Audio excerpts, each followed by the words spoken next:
नमस्कार बच्चों। स्विट्ज़रलैंड के संविधान का अध्ययन आगे बढ़ाते हुए आज हम स्विस संविधान की संशोधन प्रक्रिया का अध्ययन करेंगे।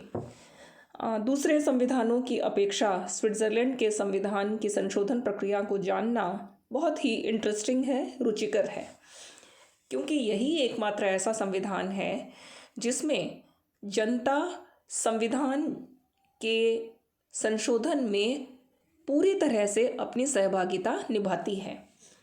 संविधान किसी भी देश की राजनीतिक व्यवस्था का सर्वाधिक महत्वपूर्ण और आधारभूत दस्तावेज होता है, और जब भी इस दस्तावेज में किसी भी तरह का परिवर्तन किया जाता है, संशोधन किया जाता है, चाहे वह थोड़ा संशोधन हो और चाहे वह पूर्ण संशोधन हो, संशोधन की इस प्रक्रिया में जनता अपनी पूरी भागीदारी का निर्वहन करती है। और यह स्विट्ज़रलैंड के संविधान के बारे में एक बहुत ही महत्वपूर्ण तथ्य है कि यहाँ स्विस संविधान के संशोधन में वहाँ की जनता, वहाँ के कैंटन्स अर्थात राज्य और वहाँ की केंद्रीय सरकार, ये तीनों ही स्विट्ज़रलैंड के संविधान के सूक्ष्म बातों का अध्ययन करते हैं और उसके परिवर्तन में सहभागिता निभाते हैं। स्विट्ज़रलैंड के संविधान को इसीलिए कठोर संविधान भी कहा गया है, क्योंकि कठोर संविधान के अंतर्गत एक विशेष पूर्व निर्धारित प्रक्रिया के अंतर्गत ही संशोधन हो सकता है।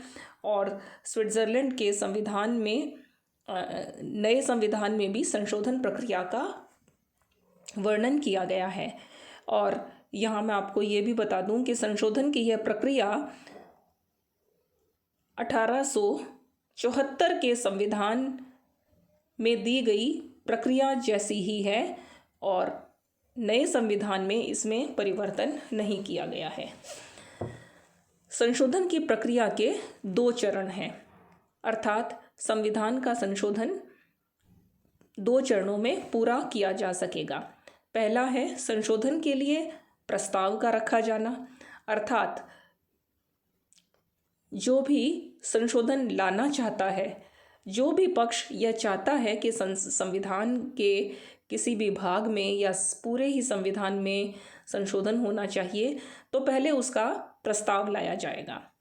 और उस प्रस्ताव के आधार पर जब वो प्रस्ताव सभी पक्षों के द्वारा पारित कर दिया जाएगा, उसके पश्चात संशोधन का पुष्टिकरण होता है। इस तरह से स्विट्ज़रलैंड के संविधान की संशोधन प्रक्रिया 2 चरणों में संपन्न होती है। संशोधन 2 प्रकार का होता है। स्विस संविधान ही एकमात्र दुनिया में ऐसा संविधान है जहाँ पर संविधान में पूर्ण संशोधन की व्यवस्था है। और यह बहुत ही महत्वपूर्ण है जानना कि पूर्ण संशोधन का अर्थ क्या होता है। पूर्ण संशोधन का अर्थ होता है पूरे के पूरे संविधान में पूरा परिवर्तन कर देना, उसकी प्रस्तावना, उसके सभी अनुच्छेद और यहाँ तक कि उसकी आत्मा में भी परिवर्तन कर दिया जाता है। अब सवाल ये उठता है कि जब संविधान में पूरा का पूरा परिवर्तन कर दिया जाता है, तो यह तो एक प्रकार से नए संविधान की निर्मिति हो गई। फिर इसको संशोधन शब्द क्यों कहा जाता है? संविधान के पूर्ण संशोधन को वास्तव में संशोधन शब्द के नाम से इसीलिए कहा जाता है क्योंकि वहाँ के संविधान में ही इसका उल्लेख कर दिया गया है। अर्थात संविधान स्वयं इस बात की स्वीकृति देता है कि स्वयं उसे पूरी तरह से बदल दिया जाए, और यह स्विट्ज़रलैंड में एक बहुत ही अनोखी बात है। भारत के संविधान में या अमेरिका के संविधान में और दुनिया के जितने दूसरे संविधान में, उनमें हम कहीं भी पूरे संविधान को बदलने जितना क्रांतिकारी जो विचार है वो दुनिया के किसी भी अन्य देश में नहीं पाया जाता। और दूसरा है संविधान में आंशिक संशोधन, अर्थात यदि किसी धारा में परिवर्तन करना हो, यदि कोई धारा समयानुकूल नहीं है, उसको और बेहतर बनाना है, तो उसमें संशोधन किया जा सकेगा। इस तरह संविधान संशोधन के 2 चरण और 2 प्रकार का संविधान संशोधन। अब हम देखते हैं, यह देखें कि संविधान में दोनों ही तरह के संशोधन किस प्रकार से होते हैं। तो पहला हम प्रक्रिया देखेंगे संविधान में पूर्ण संशोधन की प्रक्रिया। जैसा कि मैंने बताया कि पूर्ण संशोधन भी 2 चरणों में किया जा सकेगा। पहला है संशोधन का प्रस्ताव। संशोधन का प्रस्ताव कोई भी निम्न तीनों में से किसी भी एक के द्वारा लाया जा सकेगा। पहला है संघीय संसद के किसी एक सदन के द्वारा।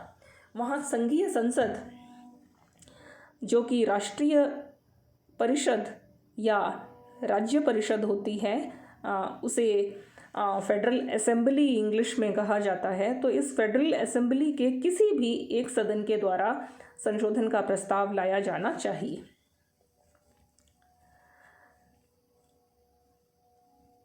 दूसरा तरीका है कि संसद के दोनों सदन संयुक्त रूप से यह प्रस्ताव ला सकते हैं।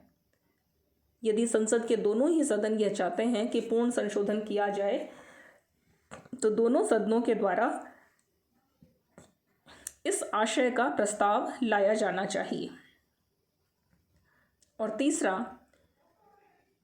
स्विस नागरिकों में से 1 लाख मतदाता यदि यह प्रस्ताव लेकर के आते हैं, तो यह भी प्रस्ताव पूर्ण संशोधन की प्रक्रिया को सरकार को आगे बढ़ाना पड़ेगा। लेकिन यहाँ पे सवाल ये है कि यदि 1 लाख मतदाता संशोधन के प्रस्ताव को लेकर आते हैं और उस प्रस्ताव से संसद के ये दोनों सदन सहमति नहीं रखते हैं, या कोई भी एक सदन भी सहमति नहीं रखता है, तो ऐसे में क्या होगा? तो ऐसे में ये होगा कि जनता के द्वारा लाया गया प्रस्ताव यदि उससे संसद के दोनों सदन सहमत हैं, तब तो उस प्रस्ताव पर संसद नए संविधान का निर्माण करेगी। और यदि जनता के प्रस्ताव से संसद सहमत नहीं है, तो फिर जनता का बहुमत यह तय करेगा, फिर वो प्रस्ताव जनता के पास यह जानने के लिए भेजा जाएगा कि इस प्रस्ताव को पास किया जाए या नहीं। और वहाँ पर यदि जनता का बहुमत जनता के इन 1 लाख मतदाताओं के द्वारा प्रस्तुत संशोधन प्रस्ताव पर यदि अपनी सहमति दे देती है, तो संघीय संसद के दोनों सदनों का पुनः निर्वाचन होगा और नई संसद के द्वारा पूर्ण संशोधन का कार्य किया जाएगा। अब मैं आपको फिर से बता दूं कि ये जो 1 लाख मतदाता वाला बिंदु है, ये समझने में बहुत ही मुश्किल लगता है, लेकिन यह एक सरल सी बात है और हम इसको दोबारा देखने का प्रयास करें। पहले 2 बिंदुओं में कोई दिक्कत नहीं है कि संसद के किसी एक सदन के द्वारा या संसद के दोनों सदनों के द्वारा संयुक्त रूप से प्रस्ताव पास किया जा सकता है। तीसरा बिंदु है 1 लाख मतदाता के हस्ताक्षर के साथ यदि संसद में प्रस्ताव जाए कि पूर्ण संशोधन किया जाना चाहिए, तब क्या होगा? तब 2 बातें होंगी। पहली बात, संसद यदि इस प्रस्ताव से सहमत है तो फिर कोई दिक्कत नहीं है, संसद पूर्ण संशोधन का प्रस्ताव का प्रारूप तैयार करेगी। मतदाताओं के प्रस्ताव की जो निवेदन है उसके अनुसार संसद पूर्ण संशोधन का प्रारूप नए संविधान का प्रारूप तैयार करेगी। लेकिन समस्या तब उत्पन्न होती है जब जनता तो यह चाहती है, अर्थात 1 लाख मतदाता तो ये चाहते हैं कि नया संविधान बनना चाहिए, किंतु संसद नहीं चाहती कि नया संविधान बनना चाहिए। तो फिर ऐसे में क्या होगा? तो ऐसे में वो प्रस्ताव फिर जनता के पास जाएगा और स्विट्ज़रलैंड के जितने भी मतदाता हैं, पूरे स्विट्ज़रलैंड के उन मतदाताओं का बहुमत अर्थात 50% से 1 वोट अधिक यदि प्रस्ताव के पक्ष में मिल जाता है, अर्थात जनता भी यह स्वीकृति दे देती है कि यह संविधान में पूरा का पूरा संशोधन होना चाहिए, तब ऐसी स्थिति में ये होगा कि चूंकि संसद ने प्रस्ताव के विपक्ष में अपनी राय दी थी, इसलिए नए निर्वाचन करवाए जाएंगे और ये जो नए चुनाव हैं वो इसी बात को लेकर के होंगे कि संविधान में पूर्ण संशोधन किया जाना चाहिए। तो फिर संसद के निर्वाचन के पश्चात जो नई संसद बनेगी, जो दोनों नए सदन आएंगे, उन सदनों का जनता की इच्छा के अनुसार पहला काम ये होगा कि वे पूर्ण संशोधन का कार्य संपन्न करें। इस तरह से संविधान के पूर्ण संशोधन का पहला चरण पूरा होता है और वो है पूर्ण संशोधन का प्रस्ताव। दूसरे चरण की बात हम बाद में करेंगे और अब हम देखते हैं संविधान में आंशिक संशोधन कैसे होता है। संविधान में आंशिक संशोधन के प्रस्ताव को पास करने की 2 प्रकार की विधियां हैं। पहली प्रकार ये है कि संघीय संसद के आदेश के द्वारा, अर्थात संसद के दोनों सदन मिलकर के यदि ऐसी एक डिक्री या ऐसा आदेश यदि जारी कर दें, एक प्रस्ताव जारी कर दें कि संविधान के इस हिस्से में संशोधन किया जाना चाहिए। या दूसरा तरीका क्या है कि वही 1 लाख नागरिकों के द्वारा संशोधन का प्रस्ताव लाया जाना चाहिए। अब यहाँ आप फिर से ध्यान से देखिए, आंशिक संशोधन जब किया जाएगा उस समय नागरिकों के पास प्रस्ताव लाने के 2 तरीके हैं। पूर्ण संशोधन में नागरिकों के पास केवल ये 2 तरीके नहीं थे, किंतु आंशिक संशोधन का प्रस्ताव जनता 1 लाख नागरिक 2 प्रकार से ला सकते हैं, जिन्हें क्रमशः कहते हैं सविन्यासित आरंभक या अविन्यासित आरंभक। आरंभक अथवा इनिशिएटिव यह प्रत्यक्ष प्रजातंत्र का एक बहुत ही महत्वपूर्ण उपकरण है जनता के पास।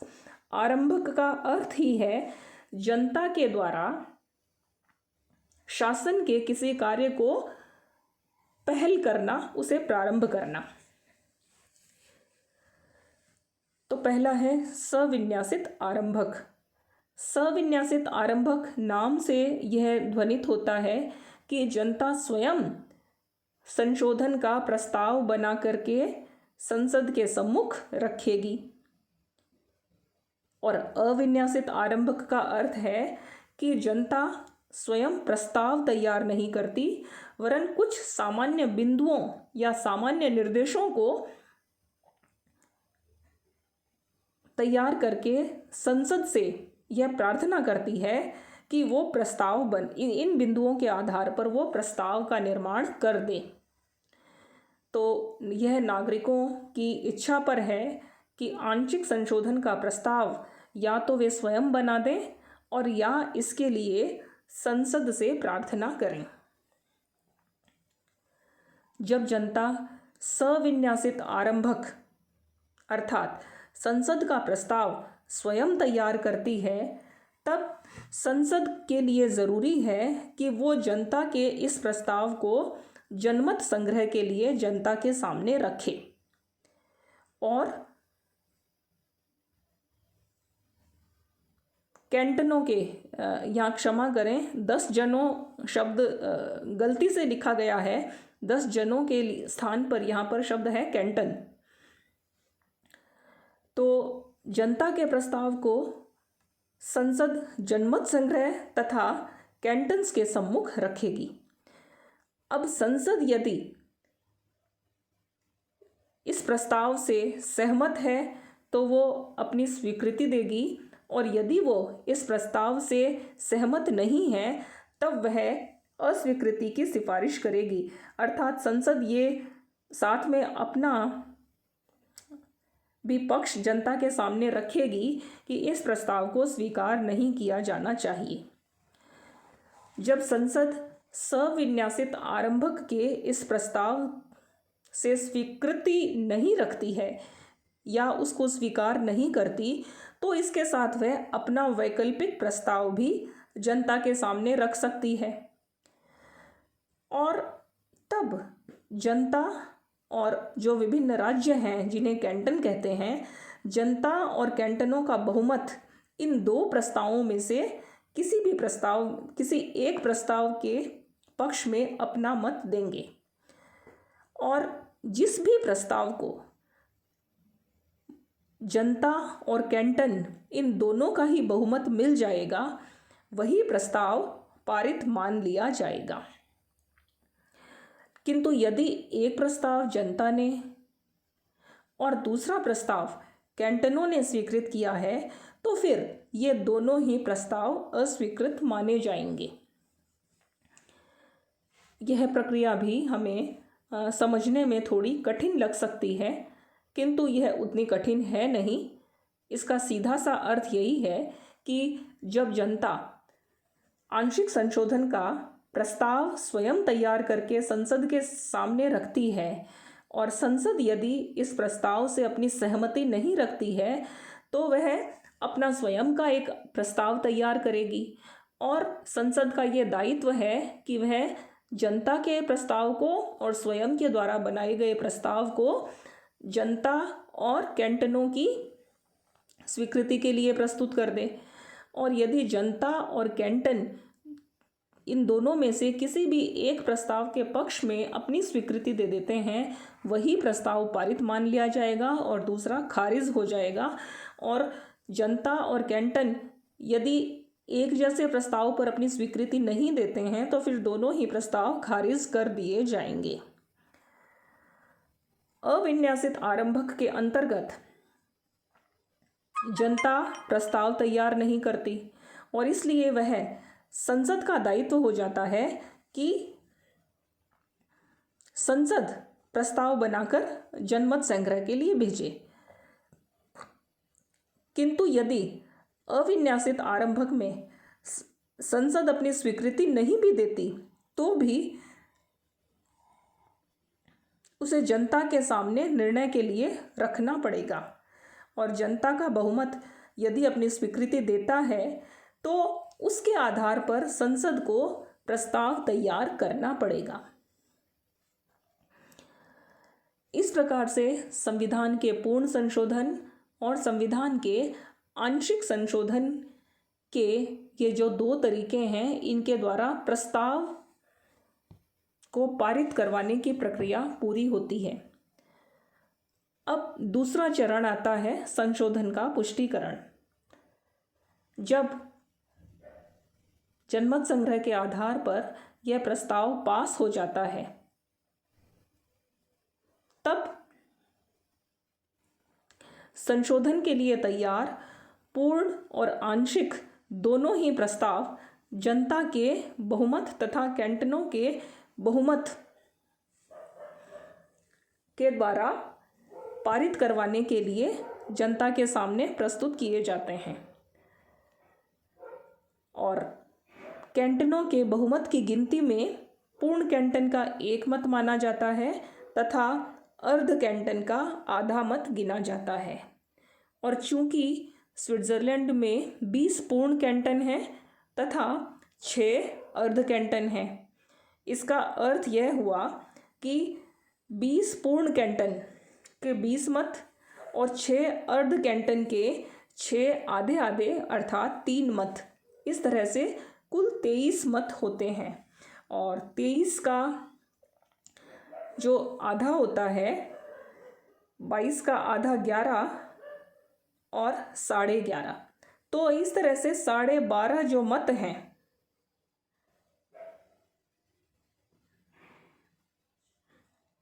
उनकी स्वीकृति यदि मिलेगी तभी संशोधन का पुष्टिकरण संपन्न होगा।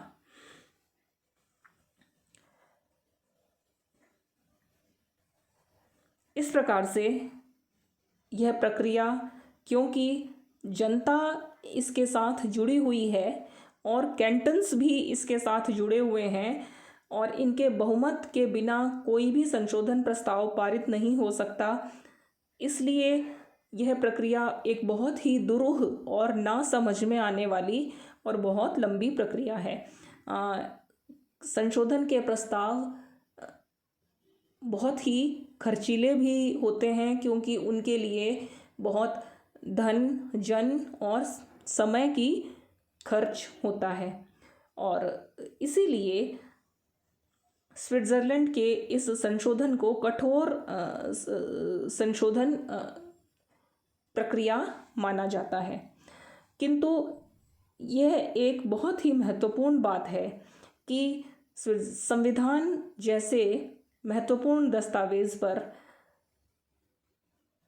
जनता की राय इतनी महत्वपूर्ण होती है और जनता यदि चाहे तो पूर्ण अथवा आंशिक संशोधन में सक्रिय रूप से अपनी भूमिका का निर्वहन कर सकती है और जनता